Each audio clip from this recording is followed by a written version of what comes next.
जुन्नर टाइमच्या सर्व प्रेक्षकांचं पुन्हा एकदा हार्दिक स्वागत आहे. आता आपण आहोत जुन्नर तहसील कार्यालयामध्ये. हे पुरवठा विभाग आहे आणि आपल्या सोबत आहेत या पुरवठा विभागाचे अधिकारी ज्ञानेश कुलकर्णी सर. 9 तारखेला ज्ञानेश कुलकर्णी सरांनी एक गुन्हा दाखल केलेला आहे. जुन्नर तालुक्यामध्ये मोठ्या प्रमाणावर फेक दाखले, उत्पन्नाचे बनावट दाखले तयार करण्याचं काम जोरात सुरू होतं आणि सरांनी अशाच एका प्रकरणामध्ये तो दाखला बरोबर ओळखला.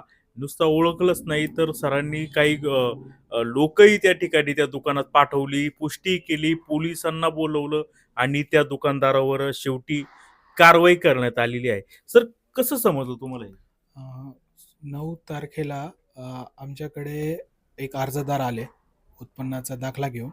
तर त्यांना धान्याच्या स्कीममध्ये म्हणजे त्यांना स्वतःला इन्क्लूड करायचं होतं. तर त्यांचा उत्पन्नाचा दाखला जास्ती होता. तर आम्ही त्यांना म्हणजे दीपाली कोकणे मॅडम म्हणून आपल्याकडे पुरवठा लिपिक आहेत. त्यांनी त्यांना सांगितलं, की एवढ्या-एवढ्या उत्पन्नाच्या दाखल्यावर आपल्याला धान्याच्या कोट्यात टाकता येणार नाही. तर मग त्यांना कमी उत्पन्नाचा दाखला त्यांनी विचारलं कितीचा पाहिजे. मी त्यांना सांगितलं, की ही आपली क्रायटेरिया आहे बाबा हा. तर त्यांनी तो जो कमी उत्पन्नाचा दाखला आहे, तो मॅडमला लगेच त्यांनी अर्ध्या तासात आणून दिला.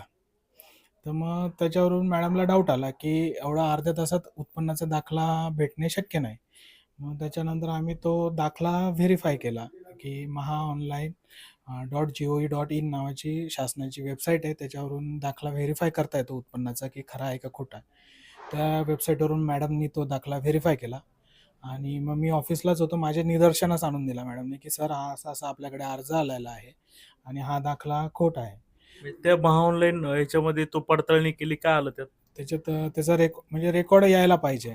पूर्ण रेकॉर्ड यायला पाहिजे. जर दाखला खरा असेल तर पूर्ण रेकॉर्ड येतो. पण त्याच्यावरचा जो बारकोड नंबर आपण टाकला, खोटा दाखला असेल तर डज नॉट एक्झिस्ट येतं. तर त्याच्यावर डज नॉट एक्झिस्ट येत होतं. तर मग ते आमच्या निदर्शनास आल्यानंतर आम्ही माननीय तहसीलदार साहेबांच्या कानावर ही गोष्ट सांगितली. माननीय तहसीलदार साहेबांनी आम्हाला त्या म्हणजे त्याच्याबाबत पोलिसांना संपर्क करून कारवाई करण्याचे आदेश दिले आम्हाला. मग त्यानंतर माननीय तहसीलदार साहेबांच्या मार्गदर्शनानुसार आम्ही जुन्नर पोलीस स्टेशनला संपर्क साधला. तिथलचे जे सहाय्यक पोलीस निरीक्षक आहे मोरे साहेब आणि त्यांचे सहाय्यक जे आहे विजय जंगम साहेब यांच्या मदतीने आम्ही मग एक म्हणजे सापळा रचल्यासारखं म्हणजे एक पंच कारवाई सापळा चेक करायचं खरंच देतात की नाही. एक आम्ही डमी ग्राहक तिथं पाठवला. मग तुम्हाला माहिती कसं झालं हे म्हणजे तुम्ही त्या जो माणूस आला होता दाखला घेऊन 5 मिनिटांमध्ये किंवा अर्ध्या तासामध्ये त्यालाच विचारलं का कुठून दाखले आणले म्हणून? हां, त्याला आम्ही विचारलं, की "बाबा तू कुठून आणलाय? खरं-खरं सांग." मग तो कबूल झाला, की मी कुठून दाखला आणला म्हणून. आम्ही आमचा एक कॅन्डिडेट त्याच्यासोबत पाठवला आणि ती जागा बघून घेतली, की कुठून तो दाखला आणला होता ते. आणि मग दुसऱ्या दिवशी माननीय तहसीलदार साहेबांच्या आदेशानुसार आम्ही पोलिसांना संपर्क साधून तिथे सापळ्याची कारवाई तयार केली. सापळा कारवाईमध्ये तुम्ही प्रत्यक्ष सहभागी होतात? म्हणजे मी तिथे होतो उपस्थित, समक्ष उपस्थित होतो मी त्या कारवाईच्या. विटनेस होतात तुम्ही? मी विटनेस नाही म्हणता येणार. म्हणजे समक्ष उपस्थित होतो मी तिथे फक्त. विटनेस 2 वेगळे आहेत, साक्षीदार 2 वेगळे आहेत. अच्छा. तर मग या पद्धतीने सरांनी अगोदर अर्ध्या तासात आणली, त्याची पुष्टी करण्यासाठी एक कॅन्डिडेट पाठवला. हे नक्की कुठं दुकान आहे? मग कॅन्डिडेटनी पण दाखला विकत घेतला का तिथं? कसं झालं काय?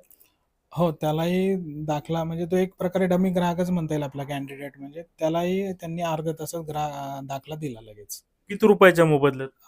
त्यांनी ₹300 घेतले त्याच्याकडनं. आणि किती वेळात दिला दाखला? अर्ध्या तासात. तर दुसऱ्या दिवशी तहसीलदार साहेबांच्या सांगण्यावरून तुम्ही पोलिसांना कळवलं. साहेब पोलीस निरीक्षक जे मोरे आहेत, ते तुमच्या सोबत त्यांनी एक सापळा कारवाईचं प्लॅनिंग केलं. बरोबर. मग कसं ठरलं? त्यानंतर मग आम्ही 2 साक्षीदार आणि अजून एक नवीन डमी ग्राहक असे आणि मोरे साहेब, आमचे पुरवठा निरीक्षक दीपक मडके साहेब, मी स्वतः असे आम्ही सर्वजण तिथे गेलो आणि त्यानंतर मग आम्ही तिथलचे जो डमी ग्राहक आहेत त्यांनी ते तिथं दाखला त्यांनी बनवून दिला त्यांना लगेच. मग ते आम्ही पाहिलं त्यांना दाखला म्हणजे त्याच्याजवळ आम्ही एक नोट बनवून दिली होती ₹500 ची. त्या नोटचा क्रमांक आम्ही आधीच म्हणजे मोरे साहेबांकडे नोंदणीकृत होता तो आणि ती नोट त्यांच्याकडे आढळून आली तिथे.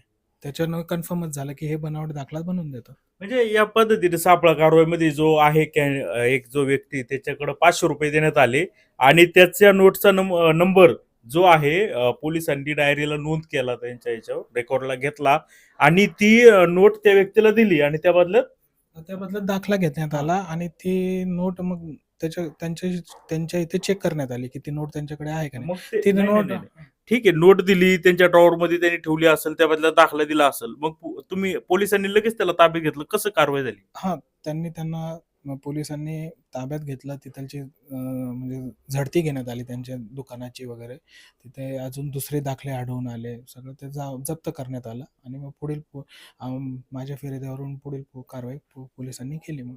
ती नोट पण आढळली. हां, नोट पण आढळली तिथे. ती नोट जप्त करण्यात आली. हे कोण करत होते? सिंडिकेट किती दिवसापासून चालू आहे, काय माहिती? अं, त्याबद्दल तर काही निश्चित सांगता येणार नाही की किती दिवसात. ते पोलीस अजून चौकशी करतायत, त्याचं इन्व्हेस्टिगेशन चालू आहे.